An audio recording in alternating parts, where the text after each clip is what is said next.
میں ہوں وحید افغان، آپ ہمارا یوٹیوب چینل اور فیس بک پہ دے رہے ہیں۔ پی ٹی آئی سیٹیں جیتنے میں کامیاب اور نون لیگ کا صفایا تیر بھی کہیں کہیں نظر نہیں آ رہا۔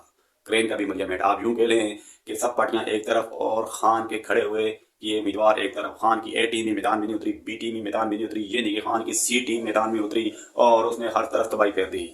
وہ اس کا سونامی کا بیڑی بیڑا جو خیبر پختونخوا سے کل شام کو چلا تھا اور رات کو جب لاہور میں انٹر ہوا تو لاہور میں بھی اس نے تباہی پھیر دی۔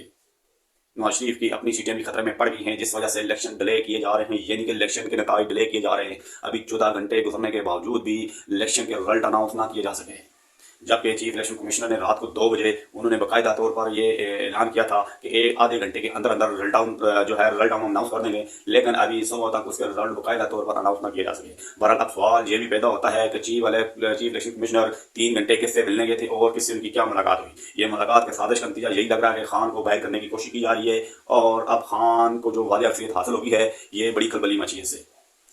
بہرحال صورتحال ان کے قابو سے باہر ہو گئی ہے اور دوسری طرف ڈیلا جیل ٹیمیں پہنچ گئی ہیں خان صاحب سے پوچھنے کے لیے، خان صاحب آپ کی کیا رائے ہے؟ خان صاحب ابھی بھی ڈیل کرنے میں ناکام۔ خان صاحب نے کہہ دیا گورنمنٹ ہماری ہے اور میرے بندے جیت چکے ہیں، میرا منشور، میرا دیا ہوا ویژن اس وقت سر چڑھ کر بول رہا ہے۔ آپ نے ایڑی کا زور بھی لگا کر مجھ سے عوام کی طاقت نہ چھین سکی۔ یہ کہنا غلط نہیں ہوگا کہ خان صاحب بھاری اکثریت سے جیت چکے ہیں، کیونکہ خان صاحب نے جو بھی امیدوار کھڑے کیے تھے اس میں سے تقریباً 230 سیٹیں جیتنے میں کامیاب ہونے جا رہے ہیں۔ یہ نہیں ابھی تک جو گور صاحب نے کہا ہے کہ ہم 200 سیٹیں جیتنے میں کامیاب ہو گئے ہیں۔ خیبر پختونخوا کے اندر وہ ایک اپنی گورنمنٹ بنانے جا رہے ہیں اور دوسری طرف وفاق میں بھی گورنمنٹ بنائی جانے کا مقام روشن ہو گیا ہے۔